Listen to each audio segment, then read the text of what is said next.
আর guys সব থেকে বড় কথা যে কাঞ্চনজঙ্ঘা এক্সপ্রেসে অ্যাক্সিডেন্ট হয়েছে, মানে মানুষ মারা গেছে এভাবে, মানে লোকে দেখে ভয় লেগে যাবে। ট্রেন অ্যাক্সিডেন্টটা তোমাদের দেখাচ্ছি লাইভ, দেখো লাইভ হচ্ছে এখন, তোমাদের দেখাই সব কেমন হচ্ছে। দেখো আমি দেখছিলাম খবর, দেখো ট্রেনটা কেমন উল্টে ফুলটে আছে, দেখো লাইভ দেখাচ্ছি। দেখো এটা হচ্ছে মালগাড়ি ছিল, এটা মালগাড়ি ছিল, আর ভেতরে এটা দেখো একবার দেখাচ্ছি ছবিটা ভেঙে চুরে, মানে এই ট্রেনে যে এমন অ্যাক্সিডেন্ট হয়েছে তার মানে বুঝতে পারছো লোক যারা ট্রেনে ছিল, এক্সপ্রেস ট্রেনটা ছিল, তারা কেমনভাবে আহত হয়েছে আর কত লোক তাহলে মরতে পারে। স্পষ্ট নয়, আমি ধীরে ধীরে ছবিটা দেখাচ্ছি। সবার আগে একমাত্র টিভি9 বাংলা, গ্রাউন্ড জিরোয় রামানি এলাকায় যেখানে দুর্ঘটনা ঘটেছে, সেই দুর্ঘটনা মানে কি বলবো, কিন্তু বিভিন্ন অ্যাম্বুলেন্স দিয়ে পুলিশের কর্তারা হাজির হচ্ছেন, কেউ আহত। এই যে কাঞ্চনজঙ্ঘা এক্সপ্রেসটা এমনভাবে ট্রেনটা দুর্ঘটনাটা হলো, মানে এমনভাবে যে অ্যাক্সিডেন্ট হলো, মানুষ আর ট্রেনে চাপতে ভয় পেয়ে যাবে। এই মানে ট্রেনে এখন চাপাও রিস্ক, কারণ এত কদিনের মধ্যে, এক বছরের মধ্যে যদি এতবার অ্যাক্সিডেন্ট হয়, তাহলে মানুষ সেই ভরসাটা পাবে কী করে।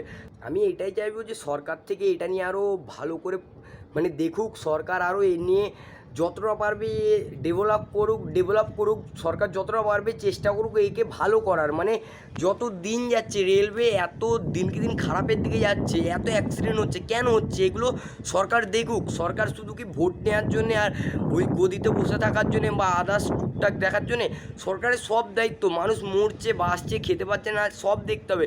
এই যে রেলওয়ে এত অ্যাক্সিডেন্ট হচ্ছে, এগুলো কেন হচ্ছে, সরকারের একটা দায়িত্ব। ওয়েস্ট বেঙ্গল যে মানে ওয়েস্ট বেঙ্গলের যে মুখ্যমন্ত্রী বা যে কোনো মন্ত্রী, তাদের এগুলো দেখা উচিত। রেলমন্ত্রী কী করছে সব কাজ, এর আগে এক্সট্রা অ্যাক্সিডেন্ট, এই একটা অ্যাক্সিডেন্ট, এত অ্যাক্সিডেন্ট কেন হচ্ছে, অবশ্যই এগুলো দেখা উচিত, জাজ করা উচিত যে কার জন্য হচ্ছে, বা দরকার হলে নতুন করে স্টাফ ঢোকাক। যেগুলো পুরনো স্টাফ আছে যদি তাদের মধ্যে কিছু ফল্ট দেখুক, তাতে আবার নতুন করে এক্সাম দেওয়া হোক, বা কোনো রকম চাকরির যে পরীক্ষা হোক আবার দেওয়া হোক, যাদের মধ্যে ফল্ট দেখছে দরকার ওদেরকে বের করে দেওয়া হোক, আবার নতুন করে চাকরির অ্যাপ্লাই করা হবে, নতুন লোক ঢোকাক। কিন্তু এভাবে অ্যাক্সিডেন্টটা যেন না হয়, কারণ আগে যা অ্যাক্সিডেন্ট হতো তার থেকে যত দিন যাচ্ছে রেলওয়ে বা যে কোনো অ্যাক্সিডেন্ট বেড়েই যাচ্ছে। এটা কমুক, সবাই অবশ্যই জানাও কমেন্টে তোমরা কি চাও, আর সাধারণ লোক কি জানছে বা তোমরা কি জানছো কমেন্টে জানাও। এইটুকুনি ছিল, অবশ্যই শেয়ার করে দাও ভিডিওটা তোমার কোনো বন্ধু বান্ধবের কাছে, যে তারাও জানুক যে কি হচ্ছে। আর আমি এই নিয়ে আবার নতুন একটা ভিডিও আনবো আশা করি, যদি আমার কিছু জানার থাকে, মানে আমি কিছু জানতে পারি এই নিয়ে ভালো কিছু তথ্য, তাহলে তোমাদের শুনবো, তোমাদের তুলে ধরবো কোনো কিছু তথ্য জানলে। আর অবশ্যই তোমরা পাশে দেখো, লাইক কমেন্ট শেয়ার করে।